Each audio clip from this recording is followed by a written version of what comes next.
of the most unusual cases which Sherlock Holmes was ever called upon to solve began in a small private school for boys in the north of Belgium.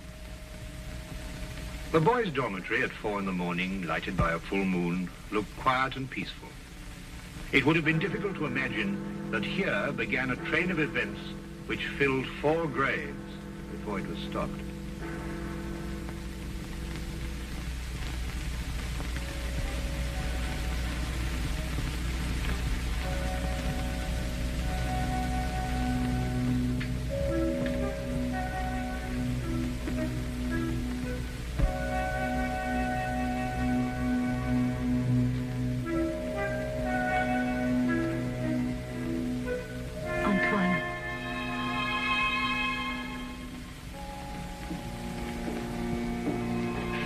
Antoine.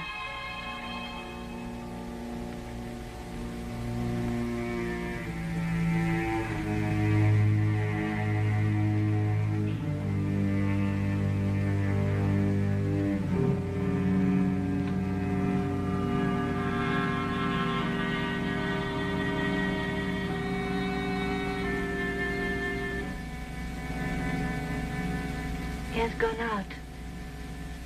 Didn't you try to stop him? I called his name. Either he did not hear or pretended not to. I was afraid to startle him.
Monsieur Caron, is there nothing wrong?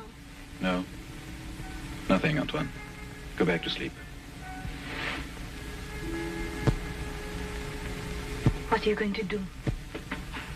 The police? It will be the end of my career. We'll have to close the school. Send the boy away? Would that stop it? I suppose not. It's horrible. 3 deaths in 3 months.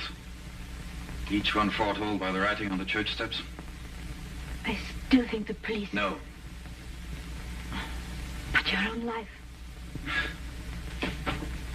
I've never felt in better health. And if I'm careful to keep out of drafts and avoid falling downstairs. How can you joke at a time like this? There's a man in London. He's solved cases even more hopeless than this. Sherlock Holmes? You thought of him? Let me write to him. And ask him to do what? To come here, investigate. Find out who is responsible for those deaths and how a schoolboy can tell in advance who is next to die. And have the school invaded? Our teachers questioned? Our boys terrorized? I'll do my own investigating, Mademoiselle Grande. In my own way.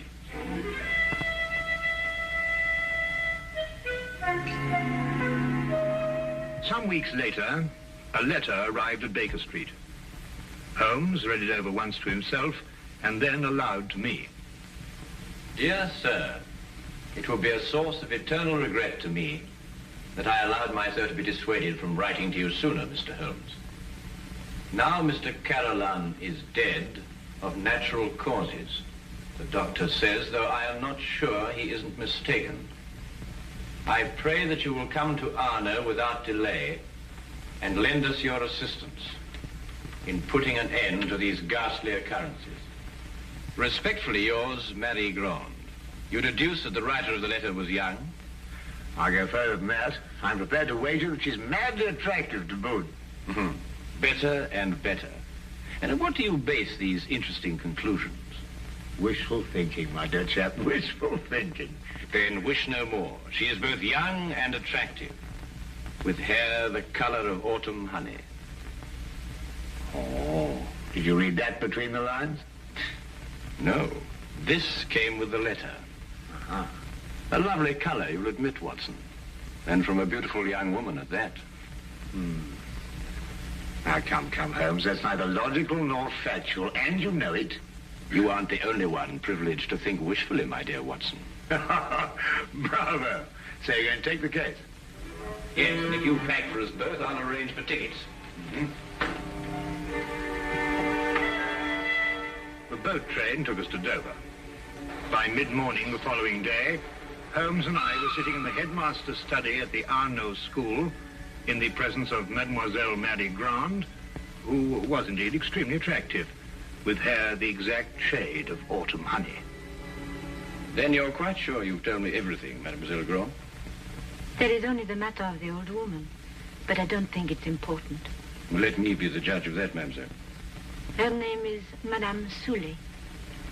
She's a harmless, feeble-minded woman who sells charms and love philters for the ignorant. Some have called her a witch. I see. And what is her part in this affair? She admits she went to see those whose names were written on the church steps and offered to sell them some charms against the evil omen. That's most interesting. Did any of the other victims purchase these charms? I can only speak for Monsieur Carolan. He did not. And what about the others? Were they persons of wealth? No. Two were quite poor. The third one moderately well off. We have no really wealthy people here in Arno, Mr. Holmes. Except, of course, the Count de Passevant. You know the Count? No, indeed. I only happened to pass a carriage on the way boasting his coat of arms. However, I should like to have a word with this Madame Soulet, if that can be arranged. You have only to go to her house. It's on the edge of town, on the North Road.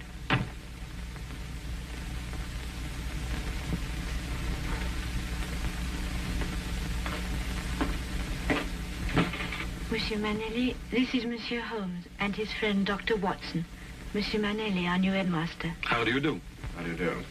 Now that you're here, Mr. Holmes, we have hopes at last of getting to the bottom of this terrible affair. Thank you, sir. I can only hope to do my best.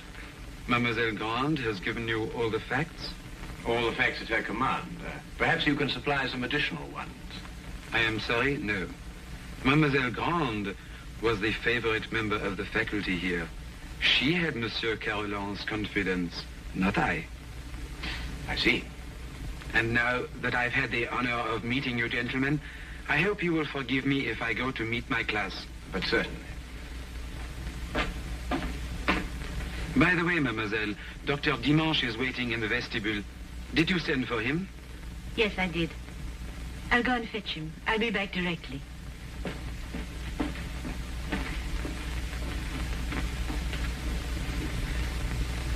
But the boy, Holmes, the boy, you haven't asked to see the boy. The boy can wait, Watson. Yes, but why? Surely he's the most significant part of it. No. Because he did the writing on the church steps. But yes. Well, I suppose in that case you'd say that the chalk also had significance. No, that was just an instrument. Precisely, my dear Watson. Precisely.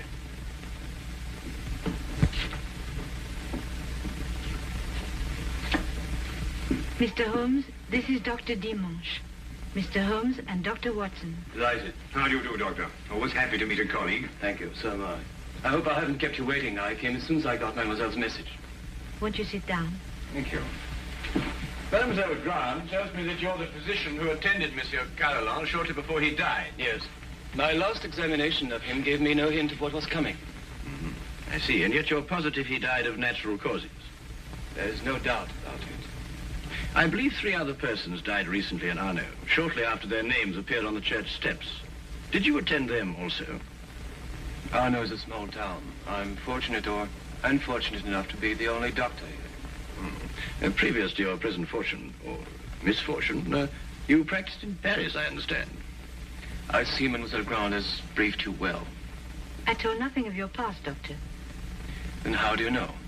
Well, you dress with the flair of a Parisian. If you've been living here any length of time, I should imagine you would have acquired a more homespun costume. I might have ordered these from Paris.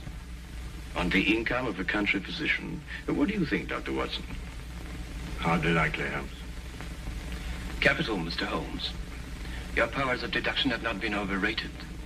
But you didn't ask me here to discuss my clothes or my income. How can I help you? Dr. Dimanche, of what exactly did Monsieur Carolan die? Heart failure. Were you carried out a post-mortem? There's no need. The signs were obvious. I see.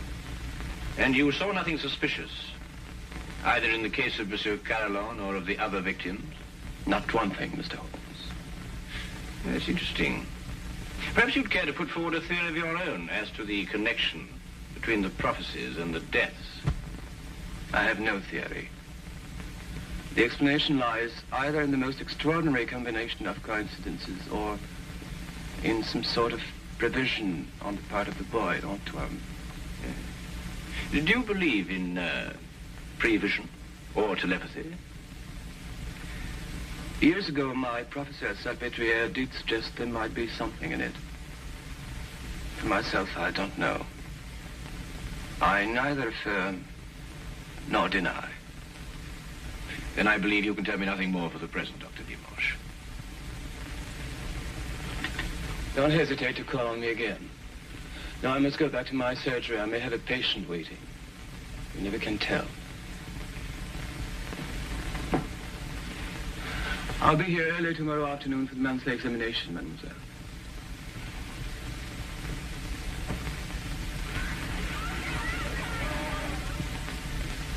Dr. Dimanche examines your pupils every month, then, mademoiselle? Yes. The health of our pupils is of the greatest concern to us. And so it should be, Mademoiselle Gant. And so it should be. It's an extraordinary thing, the odd and assorted illnesses that crop up in a boys' school. Vous devez les prendre place à cette heure au lieu de courir dans les couloirs. Allez maintenant. That is he. So that's the boy who on 4 separate occasions was able to foretell the death of a citizen of Arno. Well, there must be some logical explanation for it. There is, Watson. There is. Holmes, do you know how it was done? Yes, that part was simple. Our main difficulty will come when we try to prevent the 5th murder.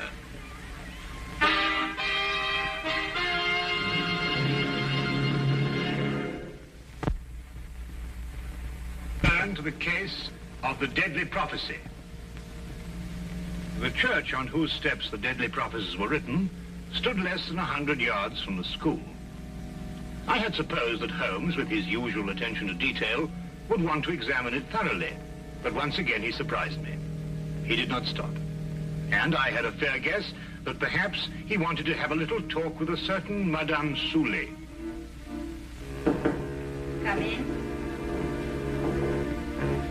Madame Sully? Come in. I was expecting you. I thought you would be. Sit down. Thank you. Do you know why I've come to see you? For help, naturally. Score one to her, Holmes. Let's call it information. Trifling bits of information such as how came the boy by his deadly prophecies? Whose hand was it made them come true? Suppose we start with a bit even more trifling. You offered charms to the victims. But how did you know who they were before they were struck down? There were no announcements made. If the Englishman will cross my palm with English gold, You'll tell me? I will give the Englishman a filter, warranted to make him see so clearly and think so lucidly that all mysteries will be revealed to him. Each is as potent as the belief of the one who buys and uses it. If those four had bought instead of turning me away, who knows? But they did turn you away. And now all are dead. May I sell you a filter, sir? It will guard you against harm. Come, Watson.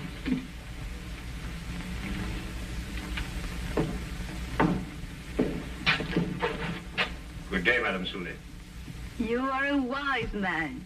You say little and listen well. Good day to you, sir.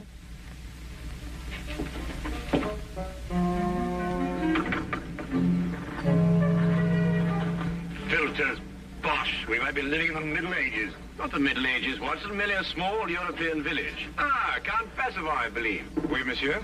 How do you know? I saw you in your carriage, sir. Ah, are you enjoying your stay in our village, Mr. Holmes? Do you know me, Count?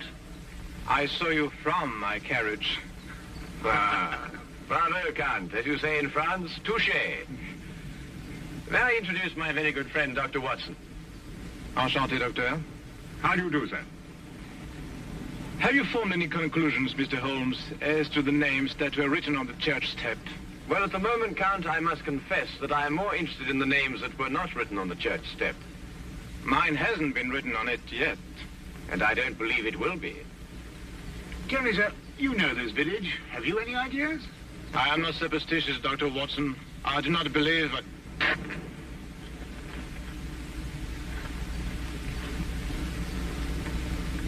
You're not superstitious, Count? Madame Sully's filter at least can do no harm. Good day, monsieur. Good day. There were a few points about this case which Holmes thought could best be cleared up in Paris. He had asked me to go alone as the following night there would be a full moon, and he wanted to stay in Arno to be on hand just in case.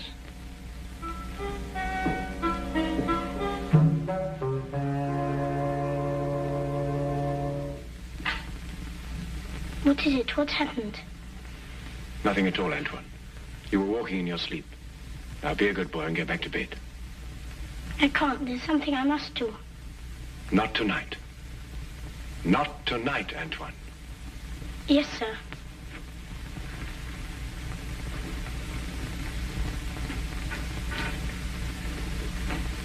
What does it mean? It means that nothing further will happen tonight. Sleep well, Mademoiselle Grand.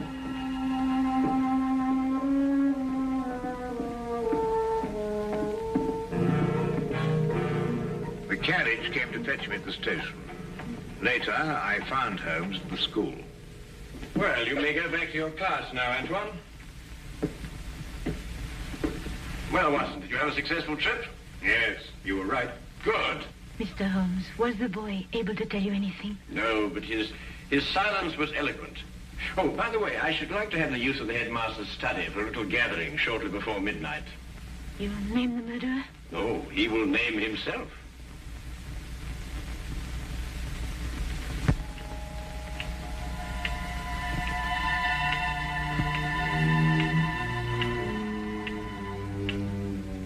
It's almost midnight, Mr. Holmes. Must we wait much longer? Ah, good evening, Count. I think you all know Count Passivant. Count, you met Dr. Watson in front of Madame Soulet's cottage. Would you be so good as to take that chair, Count?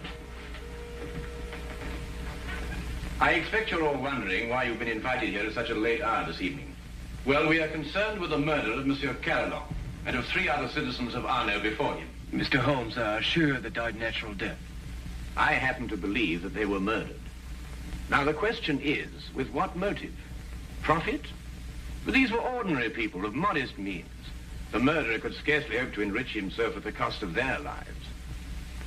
Now, a thought occurred to me, and I decided to go and see Count Passivant and ask him if his life had been threatened too. It has been. And this is the feature of the case that most intrigues me. Blackmail has often been the prelude to murder, but here, for the first time, murder became the prelude to blackmail. What was demanded of you, Count? 100,000 francs. And if you didn't pay? My name was next to appear on the church steps. So you see, extortion was the motive from the first. And to that end, an atmosphere of terror was built up by means of 4 successive murders. It would take a man of superhuman courage to resist. But, Mr. Holmes, the names were written by one of our pupils. What possible connection could an 8-year-old boy have with such a scheme? Yes, Antoine. Just an unwitting tool. Of whom? The blackmailer must be someone who could have poisoned 4 people. Don't distress yourself, Madame Soulet. The killer meant suspicion to fall on you. But a person of your simple habits wouldn't play so dangerous a game. No. There is a suspect close at hand, who not only had an expert knowledge of poisons, but to whom the boy has been far more accessible.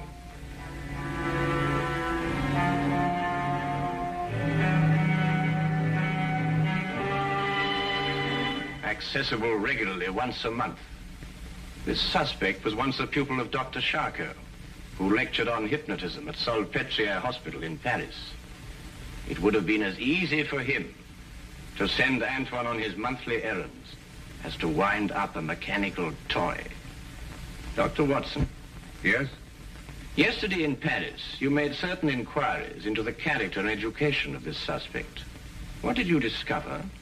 I discovered that he was a spendthrift and a wastrel who had quit Paris in order to escape his creditors. It's a lie. Calm yourself, Dr. Dimanche. I, too, have dabbled in hypnotism. This morning, Antoine and I had a little talk. I suggested that he come down here at midnight and point out the person who instructed him to write on the church steps. The person he was instructed not to remember when out of the hypnotic trance. It lacks but 1 minute to 12 now.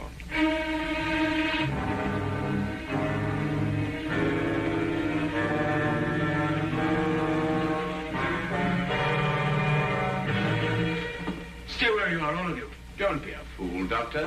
When I visited your office this afternoon to look over your stock of drugs, I took the very ordinary precaution of emptying the cartridges from your gun.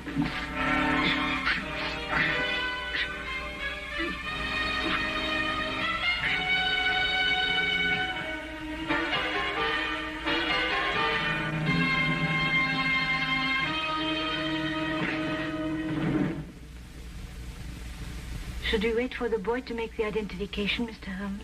Mademoiselle, Mr. Holmes's deductions are always completely truthful and completely accurate. But the methods by which he achieves these ends are not always so straightforward. He said that he'd hypnotized the little boy to have him come here tonight at midnight. How did you know it was a bluff? You also said that the gun was unloaded. Oh,